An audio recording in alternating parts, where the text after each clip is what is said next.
Welcome to IB Acquisitions, the number one place for M&A information where we teach you how to buy businesses without overpaying. Now, today's a very important topic. We'll be discussing mindset. You know, a lot of people come into mergers and acquisition, expect it to be easy. It's simple, but it isn't easy.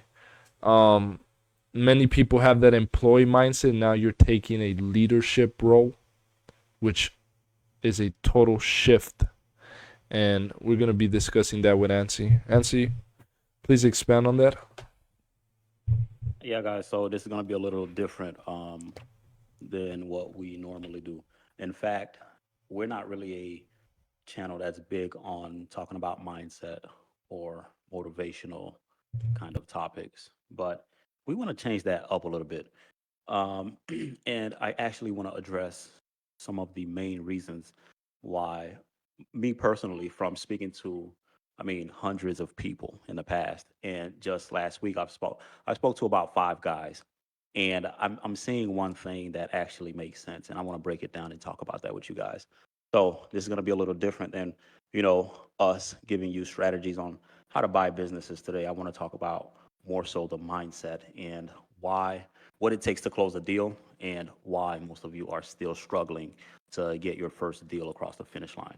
So that being said, guys, let me just jump right into it. And I got some notes that I want to share with you guys. Um, I don't know if a lot of you guys know this, but I read a lot of books. That's something I kind of stopped in the last year or so, but I started, picking back up my reading, and I have some notes I want to be able to share with you guys to kind of drive home some of the points that I'm going to make. But from speaking to some of the few people in a couple weeks, one thing that I'm seeing that I actually want to break down is: do you have the proper mindset to close a deal? What does that mean? So from what I've seen, and Valentino, just kind of chime in from your personal experience, right? But from what I'm saying is, here's how it goes. When someone say they come to me and say, "Hey, Aunt, I want to start learning how to buy businesses," or they have a team and they are looking to negotiate deals, or anything like that, or they want a capital raise. And I've talked to some people that tries to raise 200,000 in 2 years. They can't do it. I've talked to people that they said, "Hey, the last 2 years, 18 months or so, I've actually been studying, learning how to break into mergers and acquisitions, and they still haven't put a team together, much less start going after deal flow, right?" And some people are into it. They have a deal team, they have the whole board type of thing, and they start looking at deals, they start analyzing deals, maybe to the extent of structuring them. But one reason or another, they give up, they fall by the wayside, and they just can't keep going. And one of the some of the main reasons I've identified why that is because of the mindset. So let me just explain to you, or kind of let me just walk you through a scenario, right? You have a young gentleman or a young lady who says, "Hey, I want to start learning how to buy businesses," but they're at a job where they're making maybe 50, 60K a year, right? And then this is something that is appealing to them, and they want to start learning how to buy businesses. And then they would come to me and say, "Hey, this is where I am, this is what I've done, and this is what I want to do." And I would say, "Great." So I would work with these people, maybe on a one-on-one level, or maybe strategy calls. And like I said, for some reason or another, they'll fall off. But the number one thing I've identified is they take the employee mindset that they've had where they were making 50, 60K a year, and they think that is going to actually translate to being able to close $1 million or multi-million dollar business. And that's the number one reason I see why you guys are struggling. So if you've been learning how to buy businesses in the past year or 2 years, you haven't bought a business, I'm going to explain to you exactly why. It's your mindset. You think that you're going to be able to close these seven-figure or eight-figure deals with the same employee mindset that you have, where you may have a routine that's like this. You wake up, you go get ready, you put on your clothes, you go to work, you come home, you may watch, maybe watch your favorite show, listen to your podcast, whatever the case is. And then when it's Friday or Saturday and Sunday, you decide to sleep in. You may wake up at 12 o'clock. You may decide to, eat a little bit more, or you don't go to the gym, you don't work out. So you repeat that the next following week. And the second that you stumble across mergers and acquisitions, yes, it's something that, appeals to you. But that being said, you don't have the proper mindset to, you're not even set up to succeed. So you don't have systems in place that's going to allow your brain to do these things effortlessly. The same way that you wake up every day, you go brush your teeth, you have a system of doing that.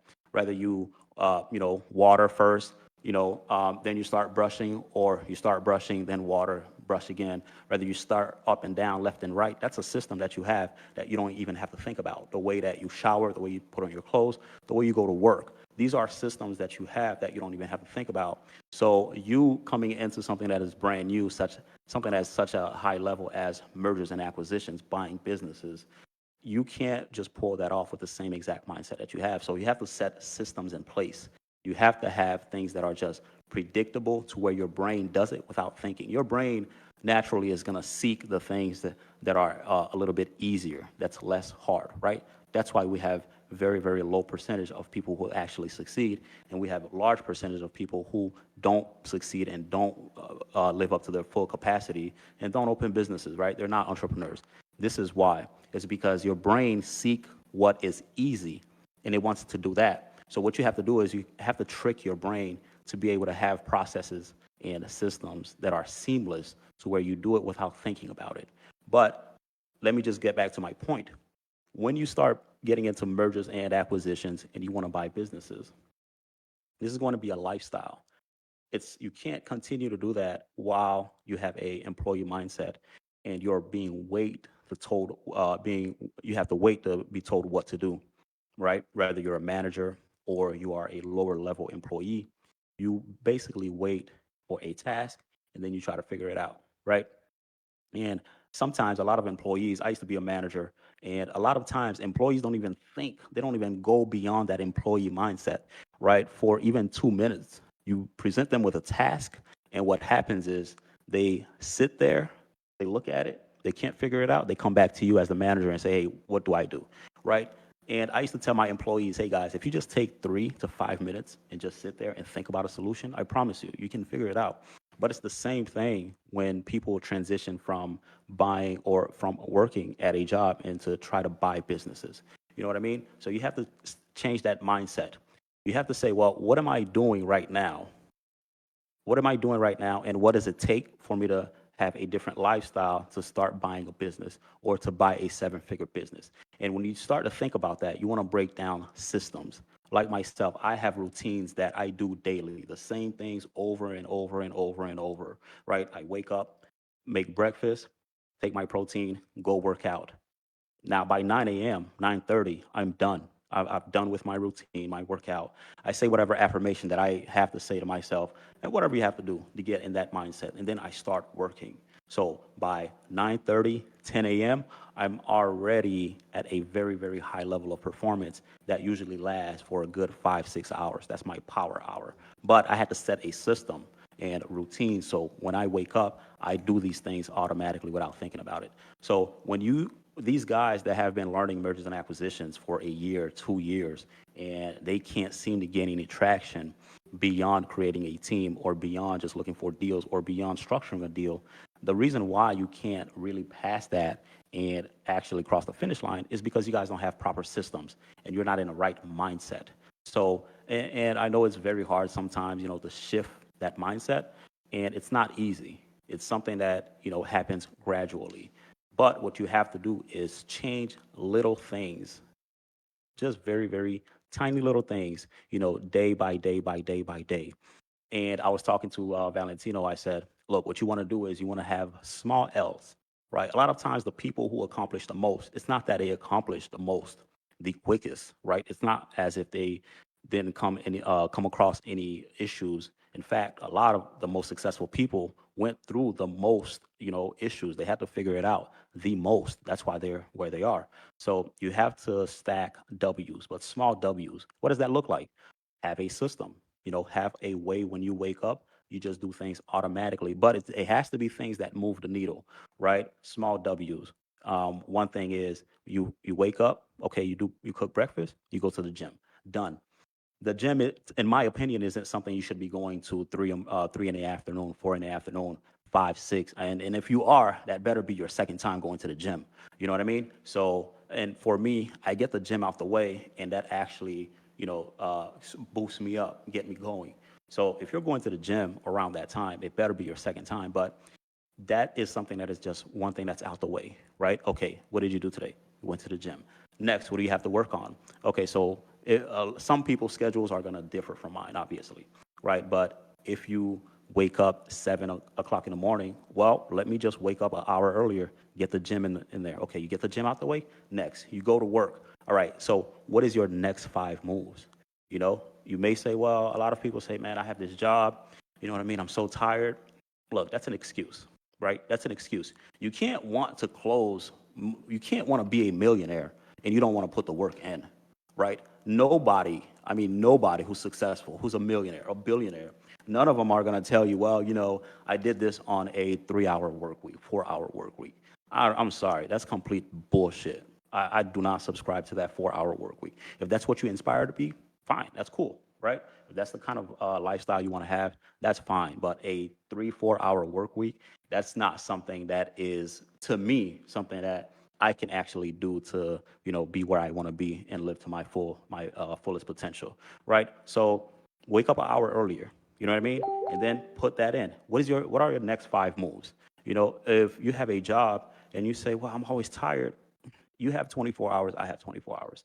I promise you guys, I don't want to wake up 5:30 in the morning every day, work out and have the routine, do the things that I do because I want to do them. Like there are times where I don't want to do any of that.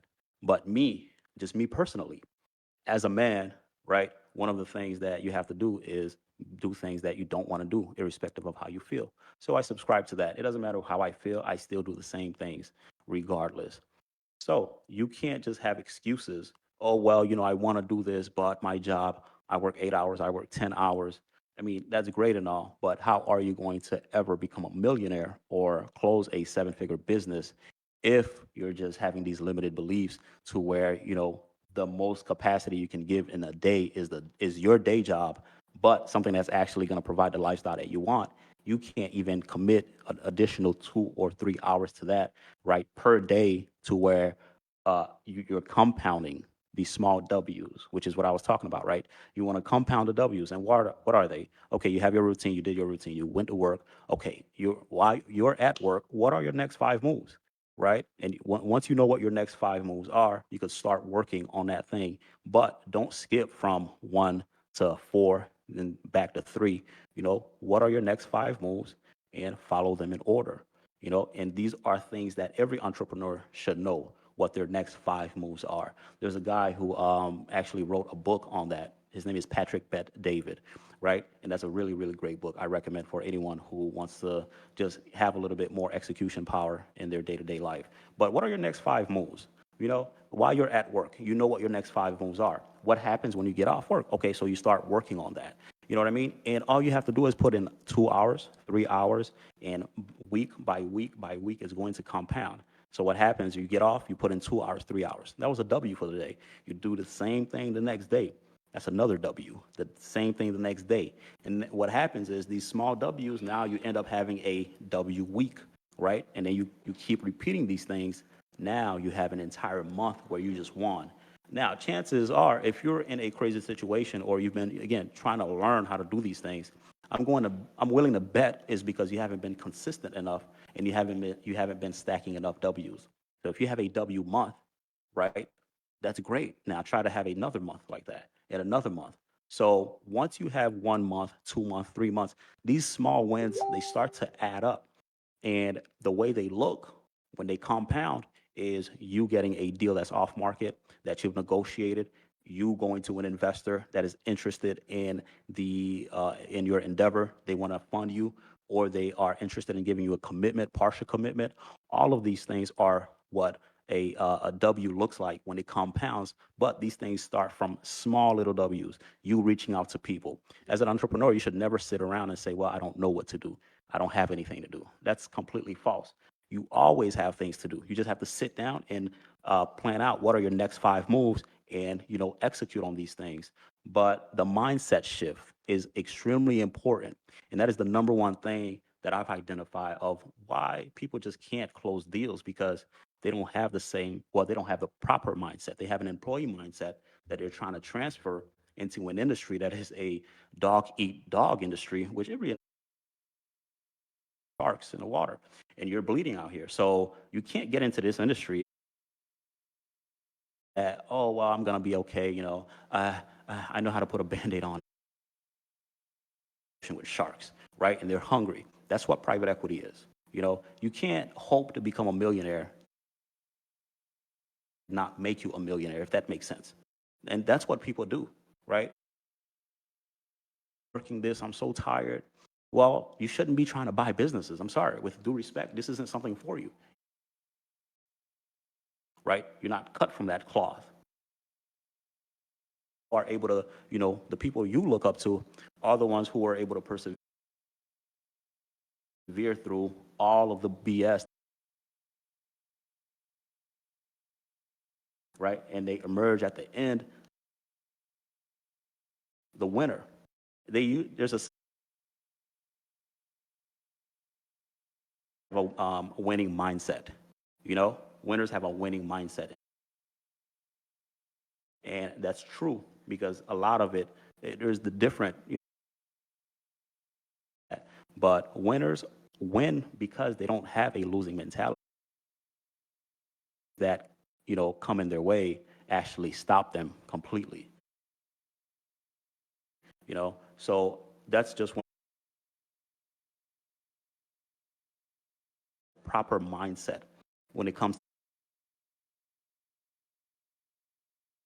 notes with you guys. So I can actually share with you some of the things that I've been learning over the past few weeks through a crisis. Now,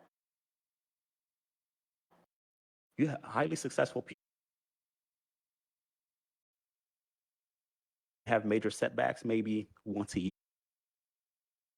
year. And setbacks in a year. And employee mindset and poverty mindset people it's monthly or every other month. But what are the things that or the life of a crisis? And I have three things here. Well, I have a crisis. Um, what extends it or so the first thing is strategies. Do you just sit there and you kind of, feel bad for your emotions and really you can't really think about but you sit there, if you don't know how you're going to get out of that situation. Two, you have to have these things I'm saying, these things are what can either extend or decrease. So the second one is your level of poise. How do you handle things? Kind of fumbling in life. You someone when things arise. Not only do you have a good strategy, but it doesn't seem to bother you that much. But that being said, the third one, the crisis, over exaggerating the crisis, like arise. And if you just think about it for about 30 minutes, right? 30 minutes to,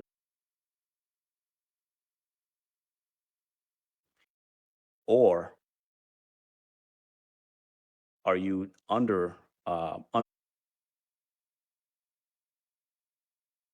you're well, the over exaggeration is something that is like, oh my God, it'll take you 45 minutes, but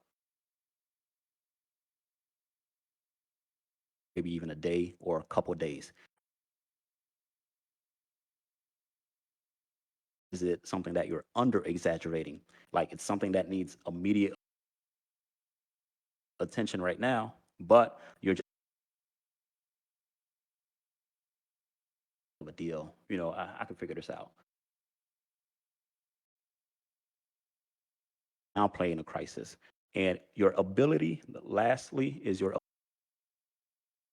ability to see your next 5 moves. You have to be able to see what your next 5 moves are so you can even.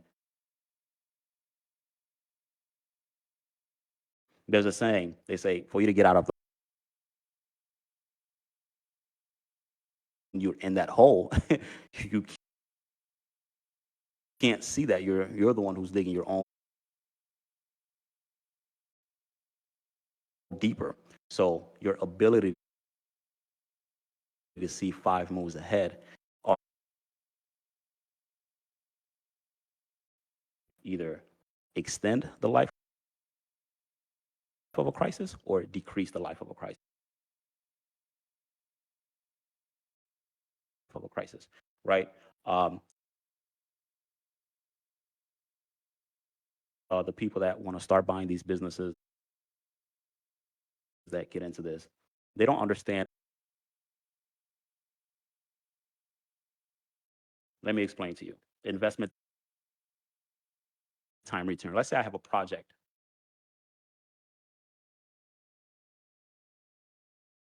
Okay, my team say, hey, this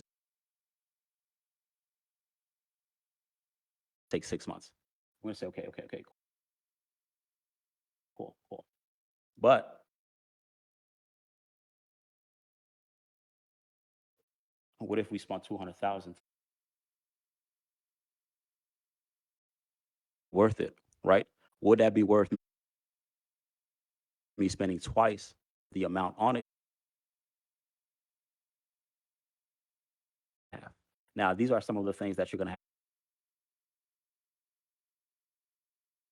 figure out if it makes sense because the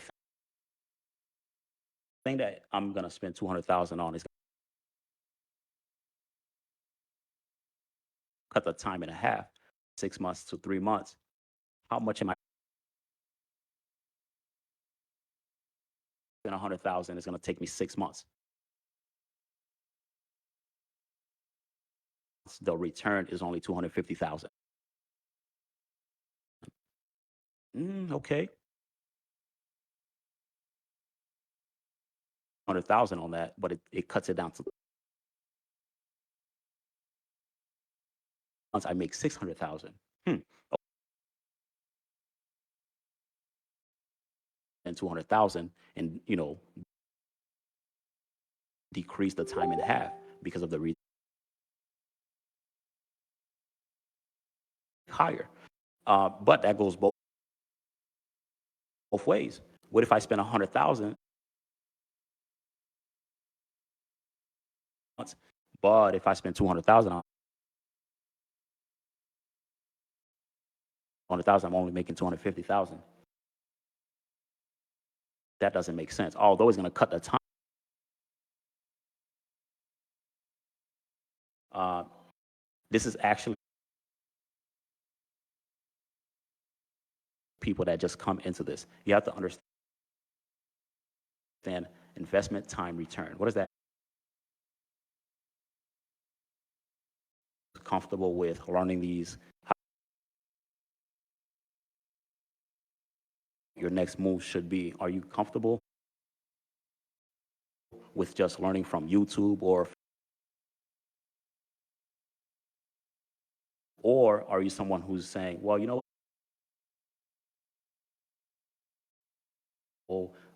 from beginner to,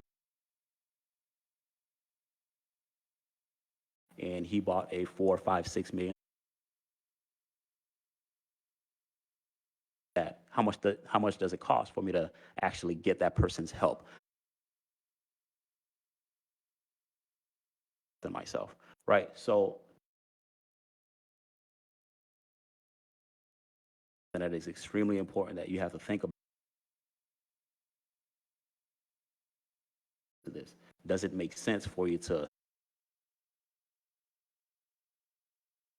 understand enough to where you're going to wing it and go by yourself. And look, here's a hint.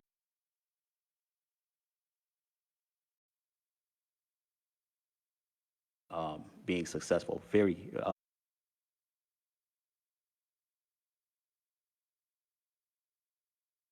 so I just want to touch. Valentino, let me know if you want to step in and touch on some of this because I know I've been going on for quite a few minutes. Yeah, you made some great points. I got a few I want to add to them. Yeah, sure. So one thing I want to say with people that get into mergers and acquisition is they do it typically for money. Yeah, there is a lot of money involved, but you're also assuming a lot of responsibility and risk. Also, keep in mind the future of the employees of the companies you're acquiring are in your hands. So if that's something you can't handle emotionally, this is not for you. But I think one great point I want to make is fall in love with your industry. You know, fall in love with your industry. Find things that are underperforming, that could be optimized better, uh, that are not done properly, and try to find solutions to it. That's really where you see the value of mergers and acquisitions. You're buying these companies to better them. So, technically speaking, you're bettering the industry, right? That's why I say a lot of these companies are in the mature stage. After mature stage is what? Debt stage. A lot of these companies, by baby boomers, they really don't have the technological integrations they should have. And that's where you would come in and be like, okay, this business is operating at a million, 2 million, 3 million, $5 million revenue. This is what the previous owner was able to build it up to. And this is what it's going to stay at if they continue the same path. So your job is to come in with a new business plan and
figure out a way to bring that from 5 to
sell, shows that he's interested in selling, but again, he could sell to you.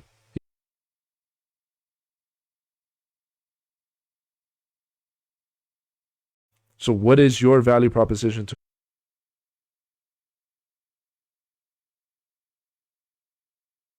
Like Nancy stated in the previous video we did,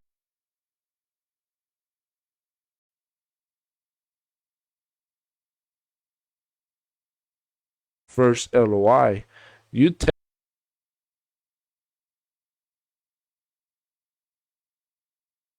terms out there.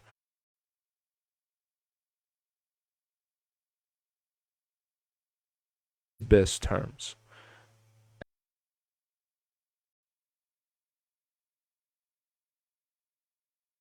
down. So start from a high ground.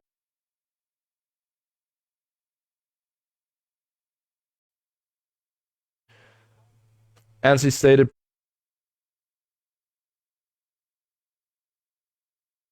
previously, and I think this is a great point, but what are your next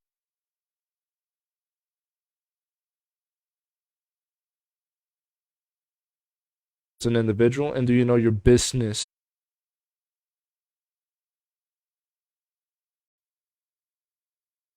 Because if you don't, you're just going to be stuck in a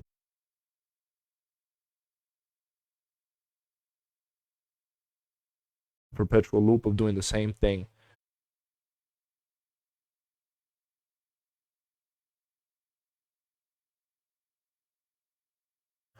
Um, again,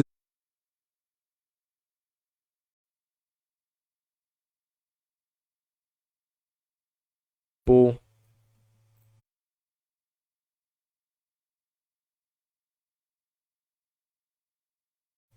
are stressed or fatigued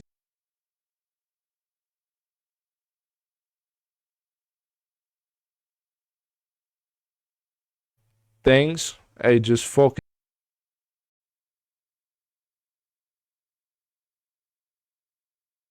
on yourself to the best of your ability. At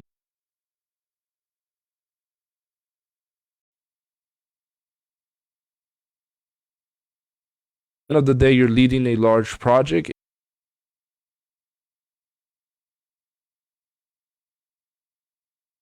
So if you're not fit mentally and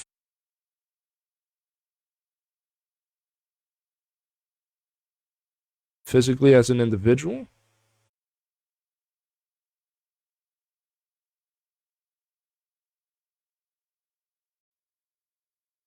um,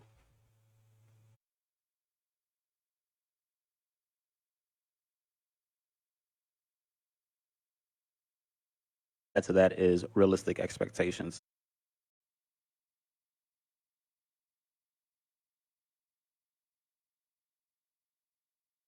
It's really, really important to understand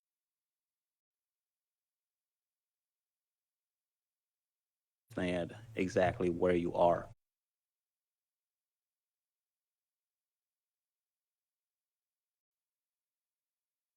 Buying,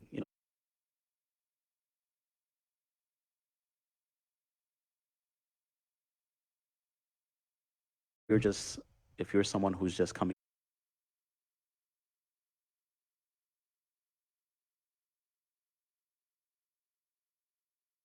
you may have the best team. You can,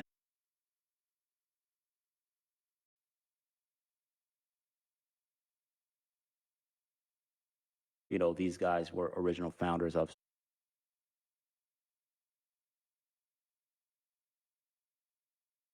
have guys who's raised $1 billion,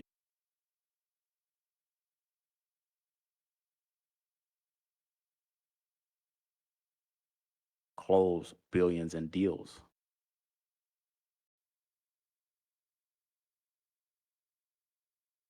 right? But what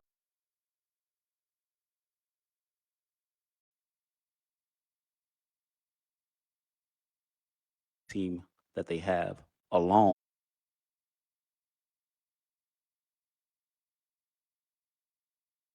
actually help them or get them to close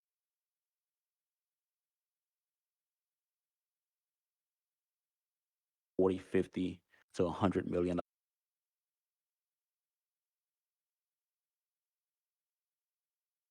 extremely dangerous. It might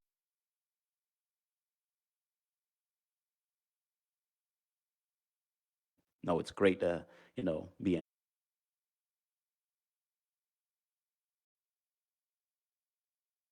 being ambitious and being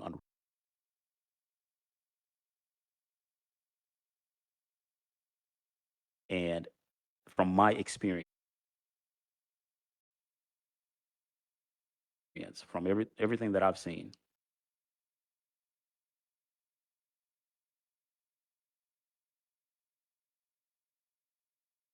now you're not going to be able to raise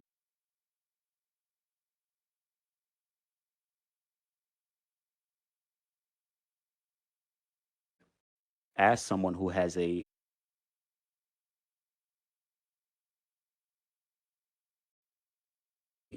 amazing team, but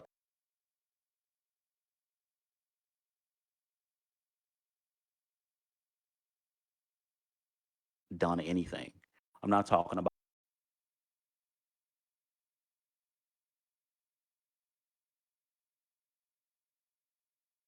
done XYZ who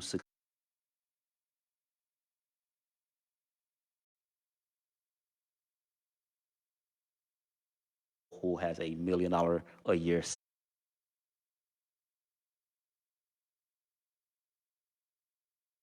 attorney who's probably from a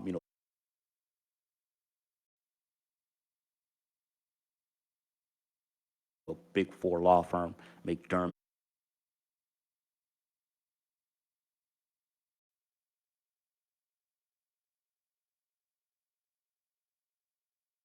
as a team, as you being the CEO, the leader, chairman,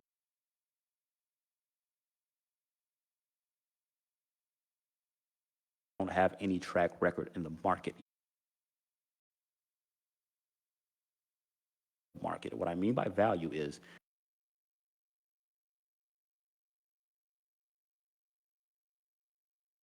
you have not gotten commitment. You have not gotten investor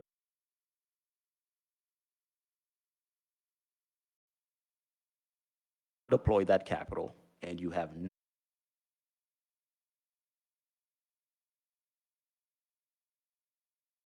so you have no clear value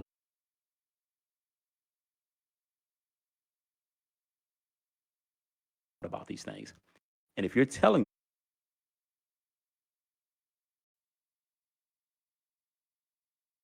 a team have not done any of these,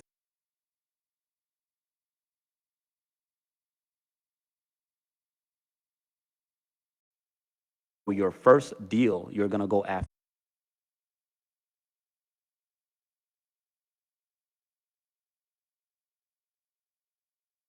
or $100 million deal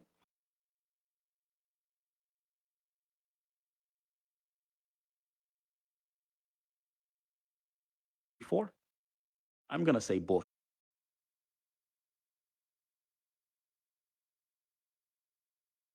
Where being unrealistic comes in. I talked to a gentleman. He was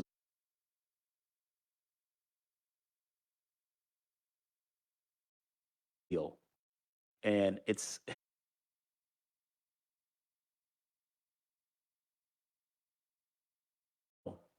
is an industry that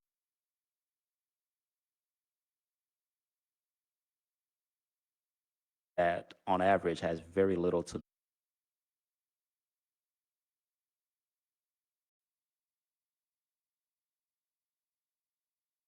and he was in a mind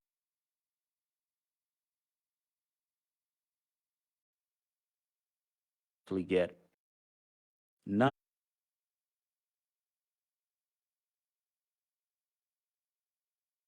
billion from a commercial bank,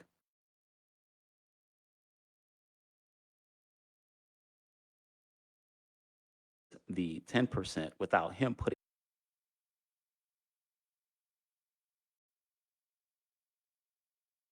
He think he's going to raise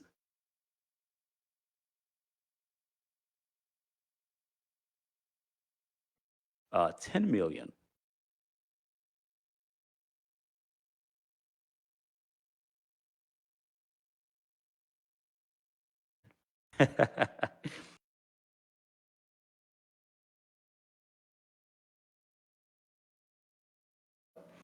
The capital raising land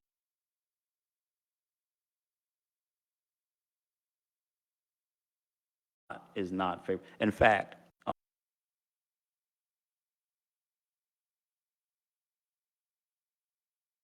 venture capital money right now in private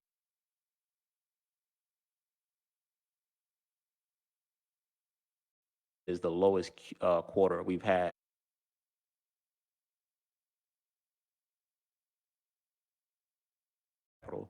in the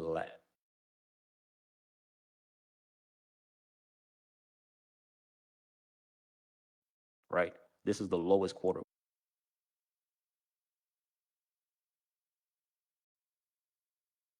In fact, 80% of the capital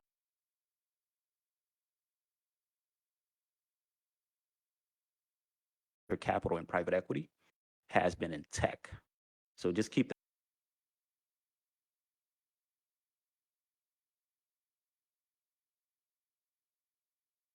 So the landscape that we're in right now is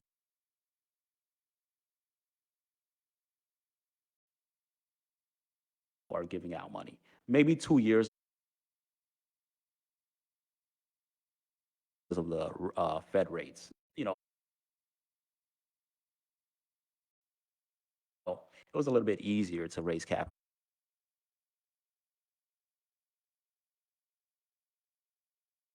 About right now in 2023 with the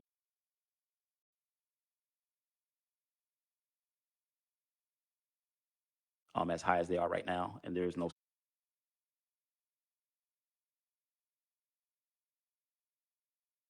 point to decrease these rates. Um,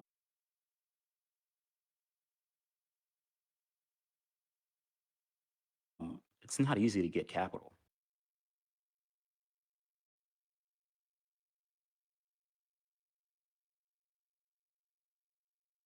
and for you to be a new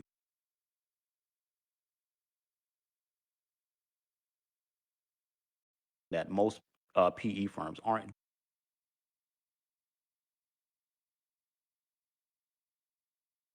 decent guys aren't doing right now.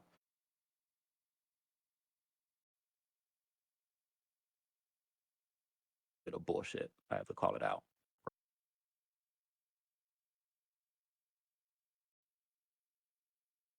That it tells me a couple things. A few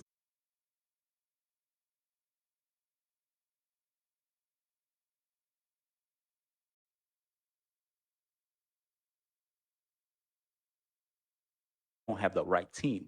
Now,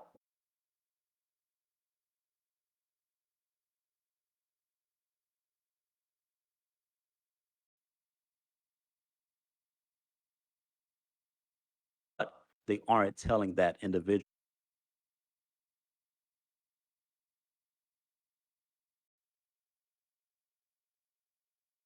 they need to hear. They're not being.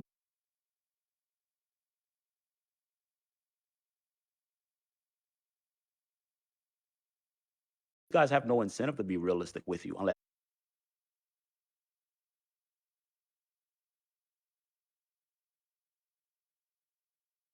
passion that you have. Um,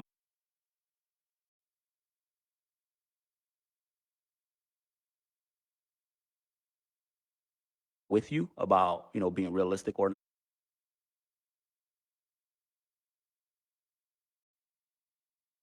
if you close $100 million deal, they're getting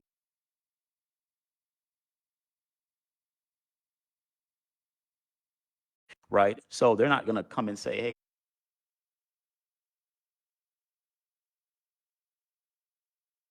that's great," but there's a little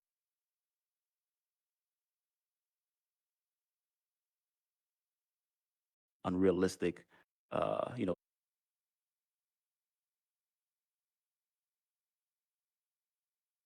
scenario here, and make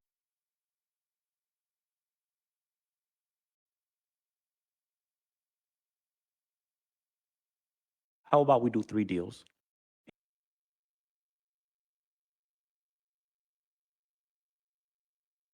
And, right? These guys aren't telling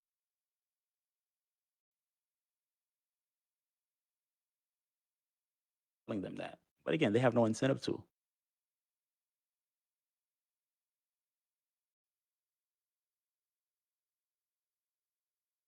Name on the line and refer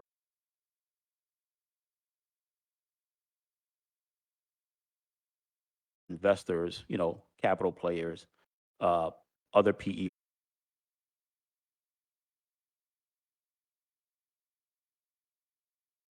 or are they going to refer you to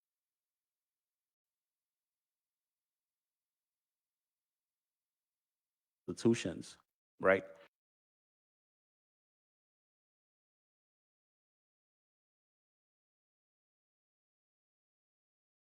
Names out on the line, then chances are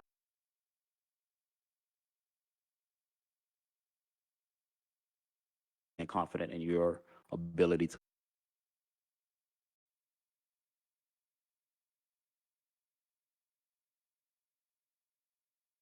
So I just had to address that. It's great.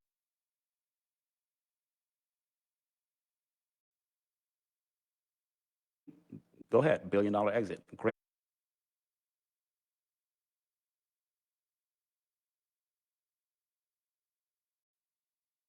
But you have to actually have a roadmap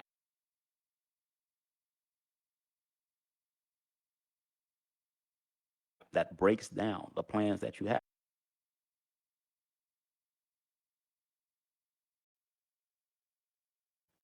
And see how they're achieved.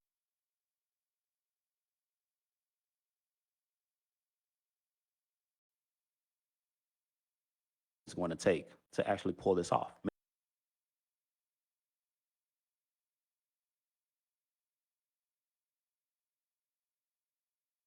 You have to do these things.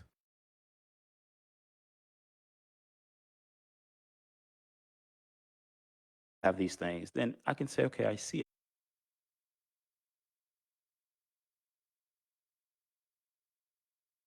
Again, newbie trying to do 100 million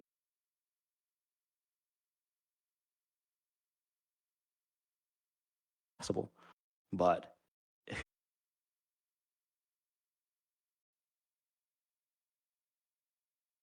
it's not just going to happen like that, right?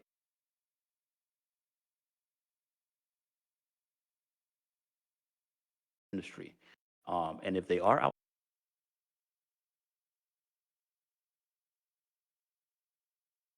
hiding, you know, if you,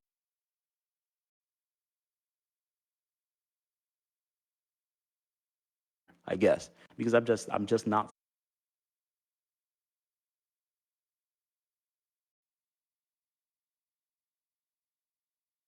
more realistic, right?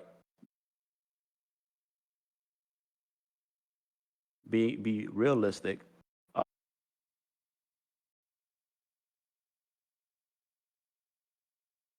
Down achievable things,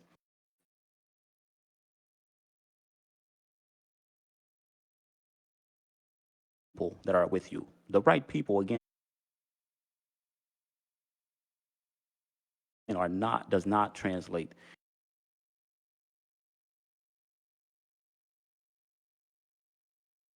the right people, right? Just because a guy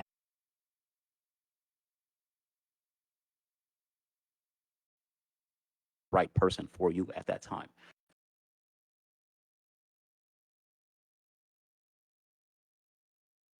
as raise capital for micro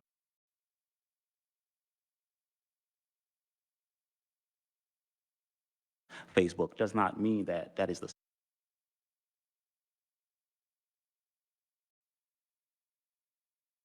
at that time. You know what I mean? So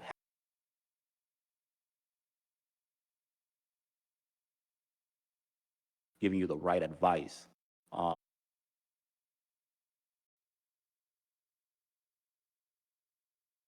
which I have a video I'm going to make.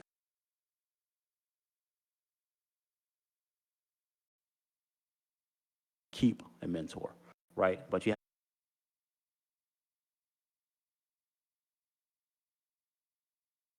mentors around you to be able to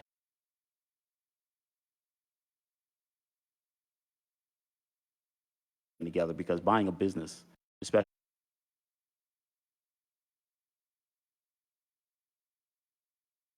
parts that you have to put together,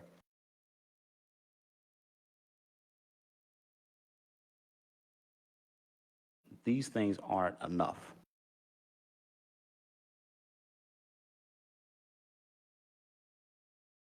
Who's been there, who's done that, who know what the,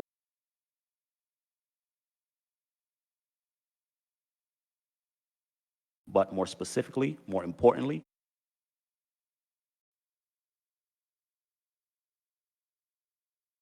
is like right now, right?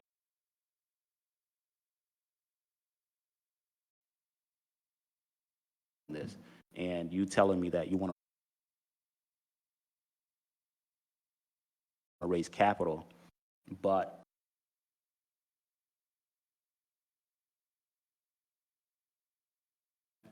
within your business plan, you don't,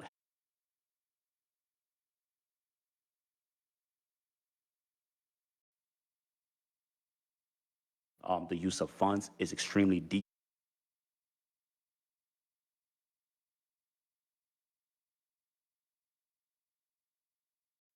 I'm probably not gonna recommend,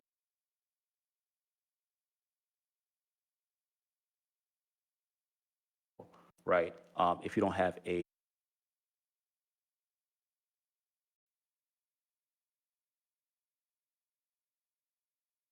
is actually showing the investors the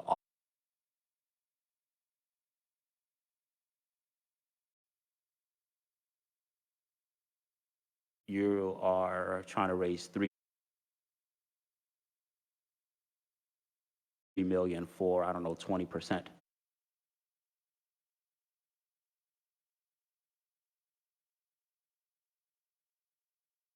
Because you're showing all of the member how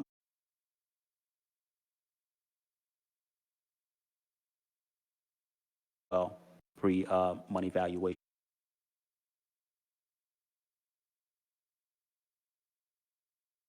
and you showing the amount of shares you have. You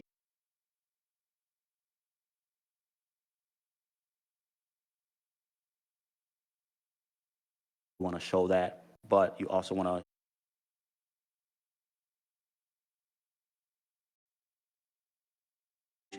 for you issuing out those,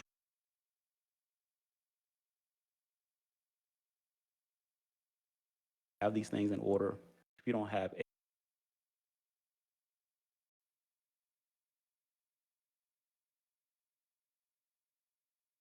a really solid projection financial,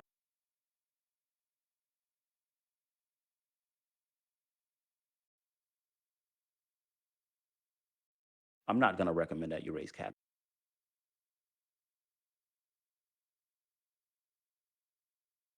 All of these things in order, right? Uh,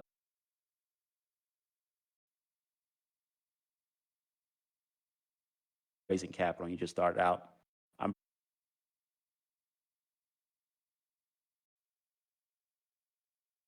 probably not going to advise that you do so.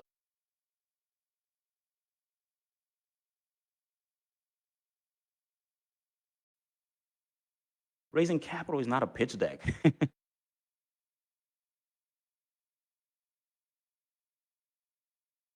Not a pitch deck. If that was it,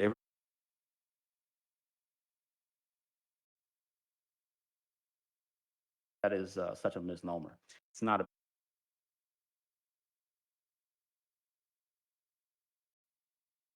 a pitch deck. There's so much more.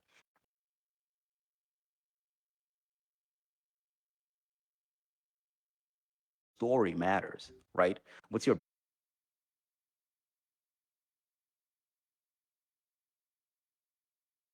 you know what I mean?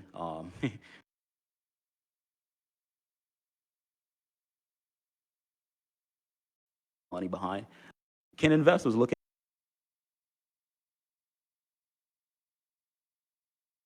at you in your eyes?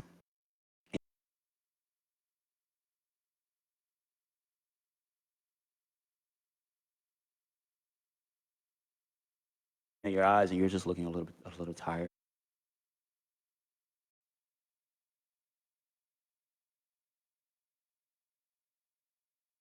Man, you gave 110%. Yes,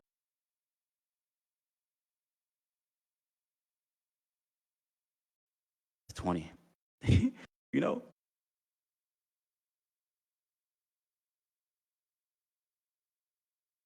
like who are you? All of these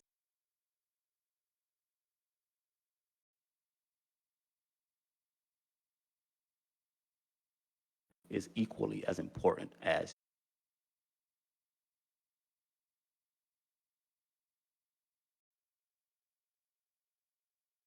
to lead these people are equal.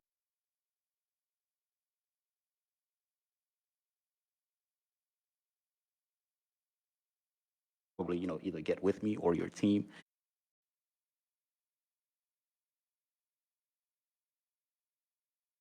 the investment vehicle, all of these things, right? But that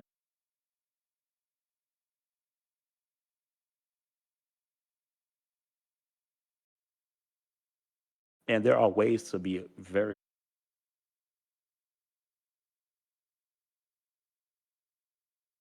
very,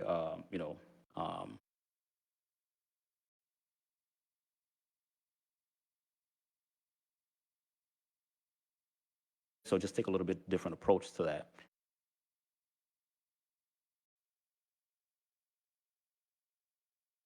system that you're able to implement that are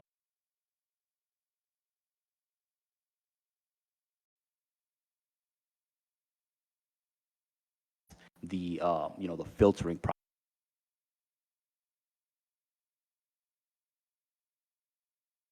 Do this. Oh, okay, I'm gonna do it tomorrow.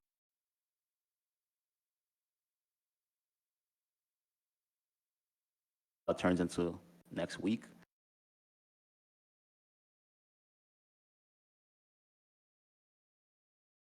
right? And then a year goes by.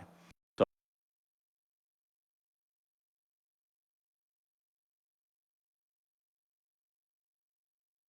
and have systems that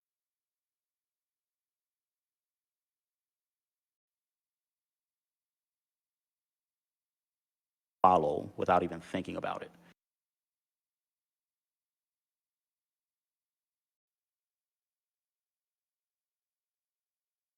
Systems, you want to master them, right?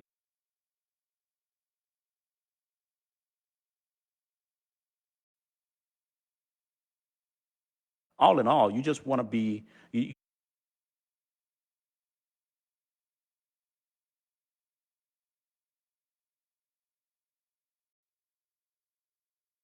in the mirror, look at yourself in the mirror and say,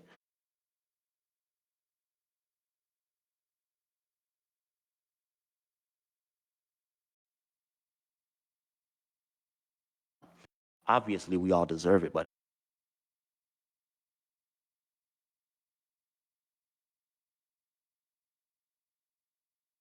that bad. We all don't deserve it.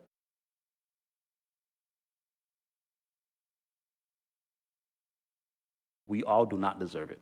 You deserve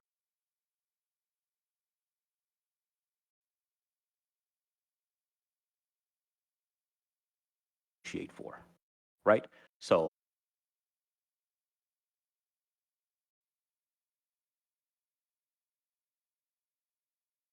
hey, and at the end of the day, when I have my exit, I'll be able to,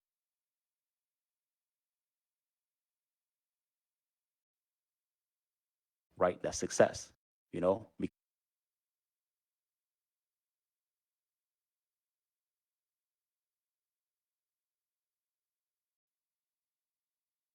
successful too quickly, right?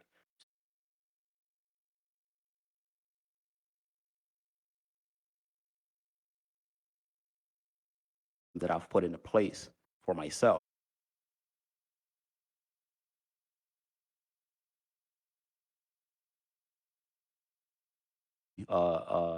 breeds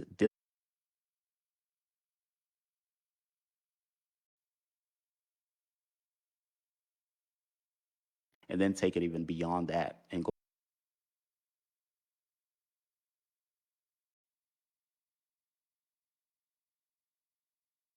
starts here right now, you know, and it's the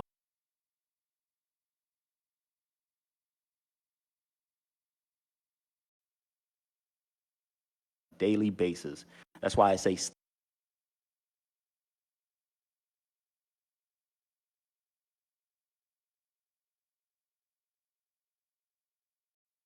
stands. For me right now, this video is a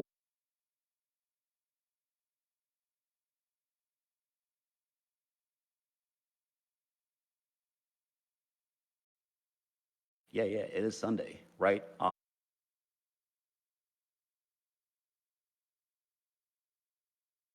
Um, Sundays, I take a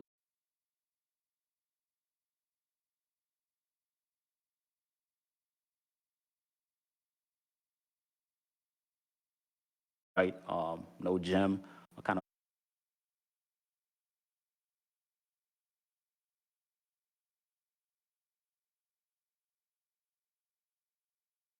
have to do completely. You know, I still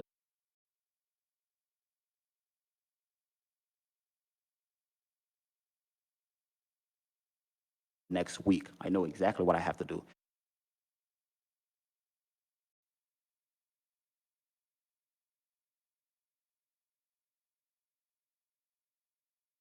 Investor presentation Wednesday, right?